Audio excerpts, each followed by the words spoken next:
Welcome to the special Gold Derby Meet the Emmy Nominees TV Directors Roundtable. I'm News and Features Editor Ray Richmond, and I'm joined today by Weronika Tofilska, Director of the first 4 episodes of Baby Reindeer, Abbott Elementary Director Randall Einhorn, Hacks Director Lucia Aniello, Mr. and Mrs. Smith Director Hiro Murai, and RuPaul's Drag Race Director Nick Murray. Thank you for joining us. It's exciting to have you all here today, all you nominees. Get started, I wanted to ask what people who aren't in the business or regularly on a set tend to get wrong about your job as a director. Do they think you wear a beret and move around on a crane barking orders into a bullhorn? Weronika, let's start with you. Yeah, that's interesting. I think like I remember like very, very early on kind of talking to my parents about wanting to be a director, and I think there was definitely like a lot of conversations about how loud can I be and sort of that way. So I think there's definitely a lot of misconceptions about like this kind of general type of person, like, you know, like the sort of fearless leader kind of thing, and I think that's hopefully changing, you know. Yeah, I think that's my answer. How about you, Randall? I mean, I always get mistaken for the key grip, so I don't know what it is. I don't have tattoos. I don't wear. I knew I'd seen you somewhere. It's interesting. Like I was saying before, for me, my biggest job is actually listening. It's not talking. It's taking in what the feel of something, the vibe of something, and to me, that's the most important thing that I do. And it's you wouldn't think so, but it really is for me, at least. Yeah. Lucia, what do people who aren't around television tend to think the job of a director is?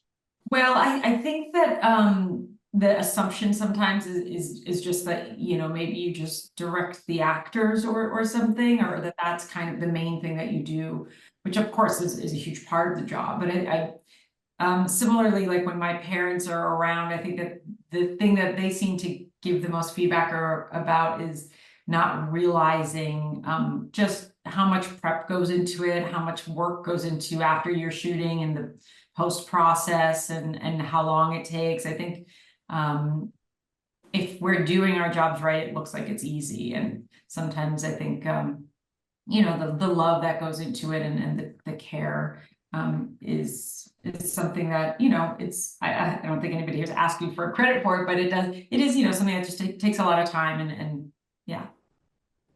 Hiro, what misconceptions do people have about what you do as a director? I think people assume it's pretty glamorous. I guess you know, and I guess there is a little bit of that, but they're usually not thinking about, you know, eating pizza for a second meal after a 14-hour day, or you know, there's a lot of kind of nitty gritty stuff that I love, but you know, it's not part of what you think of when you think director. The location, the van, right? Exactly. Yeah. Yeah. I would say 14 hours into your day eating pizza. That is living, though. I was going to say, that doesn't sound so bad. That sounds really good. Where do I sign up for that job? No, I was exactly. Yeah, no, I echo that. So there is this perception that it's super glamorous, and some sort of red carpet is permanently in front of you as you walk around set, which is just laughable. And then pizza at the end of the day. No, I mean, with regard to what I do, people are always amazed that you know, that I have sometimes 12, 13 cameras running at the same time. And they're often like, how on earth do you keep track of that? And it's a lot of prep, has been said. And, you know, you've really got to care about this job, because if you don't, it really comes through, you know, not only on film, but also when you're doing it as well. You know, people notice, and you're effectively in charge of a great big crew. I mean, I don't know how big you guys' crews are, you know, but mine, you know, that on Drag Race now, it's, you know, it's well over 100 people through various department heads.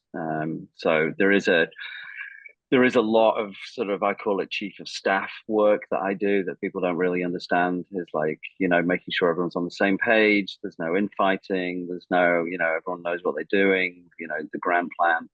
Not only just positioning cameras and then directing cameras. You know, it's a little bit more involved with that, as we all know. And pizza after 15 hours, yes. If you're really lucky. I know I know people too often diminish the role of directors in TV at the same time. The prevailing belief seems to be that TV is a writer's medium and film the director's medium. Have you ever found yourself needing to fight for respect on the set as a director? And if so, how did that play out? I know some of you both write and direct, but let's restrict it just to your director's hat. Let's go in maybe reverse order and start with you, Nick. Do they accord you the proper respect on the Drag Race set? Yes, but I've been doing it now nearly 15 years. So. And they did. Was that always the case? Did you get the same respect at the beginning? I don't do. Yeah. Oh no. Yeah, completely. Yeah. But you know, it's when you join a show. Albeit I joined on season 3. You know, you know, keep quiet, see how the ship runs, and then slowly assert yourself. You know, there is a process on a sort of a long running show. But no, I've never felt that I've been disrespected in any way. You know, some of my ideas are not gratefully accepted, but you know, that's part and parcel of you know, being part of a team, a collaboration. Hiro, what say you on this? I think generally I've been pretty lucky to work on shows where, you know, I was really kind of in the bunker with the writers, and we're all trying to accomplish something similar. You know, I think to all my sort of writer collaborators, the execution and kind of filming is part of, you know, the same process. There's different tools to get the same results. So yeah, it's never felt like two separate things, and you know, where I had to kind of fight to get some elbow room to do what I want. You know, it's all sort of, you know, it's all sort of part of the same process, I think. And Lucia, I know you wear a lot of hats on the Hack set, so I'm not sure it applies on that show. But as a director on other shows or other projects, has that ever been an issue in just getting the proper respect as a professional? You know, I would say not at this point, but I certainly felt that maybe when I was very, very, very first starting out, maybe a little bit more in, like, for example, commercials. I found the crew, sometimes I would have some trouble with some crew people not wanting to take direction from me at times. I had one crew person said, well, why don't we wait till see what the director says? And I was like, okay. Was that because of the fact you were a director, or the fact you were female? I don't know. Yeah. That happened to me as well, actually. I have to say, exactly the same thing. Yeah. I was going to say, Weronika, has that ever, being accorded the proper respect on the set as a director, ever been an issue for you? I think I totally agree as well. Like, it's a very gradual thing. So that situation happened to me when I was doing like a music video very early on, like, I don't know, 10 years ago, and I started to talk to hair and makeup and talk about it, and you know, like, yes, but I'm just gonna wait for the director, and I was like, that's me. Yeah. That'll be me. I think often getting confused for hair and makeup myself as well, by the way. I find it quite fun. I find it quite funny that you can surprise people that way, I guess, because yeah, you don't have that kind of general kind of old school director kind of look. So yeah. Maybe we should go back to wearing berets though. Then people would know. Yes. You know, Bring that beret, the beret with a big bullhorn. Yeah. When my husband first started directing, because he's primarily known as a writer and actor, on his first day of directing, he actually did wear a beret because he thought it would be a fun bit. and a black turtleneck. Perfect. Oh my God. How about you, Randall? Stereotypical on that. You know, I haven't been doing like guest directing for a while, so most of the things I'm working on are things that I've either developed or I've been an EP on. But I've always found that just getting in and understanding what it's about will alleviate those conversations on set.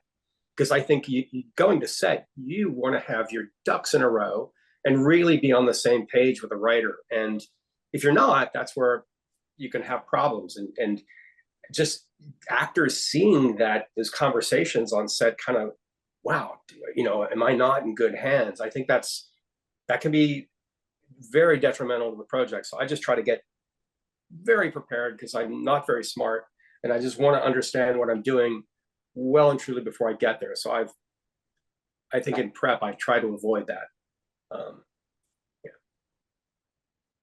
Last question for everyone. If you had the opportunity to give a piece of advice to your younger self, just starting out in business as a director or another professional, but a director in particular, even if that was only a few years ago, what would that advice be? Lucia, kick us off.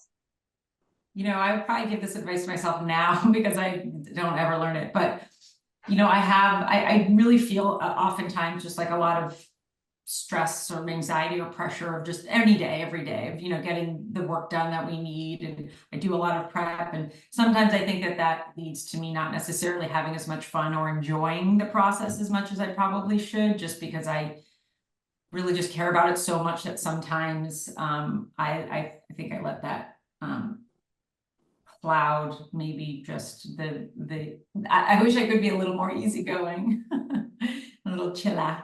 I would tell myself to be chilla. What about you, Randall? What would you tell yourself? I think something I know now that I necessarily didn't know when I first started directing was it's not about you. It's not even for you. It's actually you're serving a bigger thing. And like, for instance, right now I'm doing Abbott Elementary, which is it's Quinta's voice. It's not about me. And it's taken me a minute to learn that. But I've never seen it so clearly as with Abbott. It's like, oh, I'm not telling my story. I don't even know how to tell this story. So I really need to listen and get behind it so that I can tell other people's story. And I think that's the key to directing, is you're telling other people's story. And you need to understand where it's coming from. Yeah. What about you, Veronica? Yeah, I think maybe like a couple things, but one is if it was kind of a few years ago in my career, I was in a slightly different place. So I would be like, hang on in there, basically. It's gonna get better. But also to Lucia's point, like, about kind of just be a bit chiller. And there was this kind of thing that we like on set actually with Richard started to kind of say like, let go or be dragged, which was like this kind of Zen sort of saying. And I think I kind of started using that a little bit, kind of ironically, but not ironically, really. So I think that's what I would tell myself. How about you, Hiro? This might sound overly practical, but I think the biggest thing I've learned in the last couple of years is just to prioritize sleep. Mm-hmm.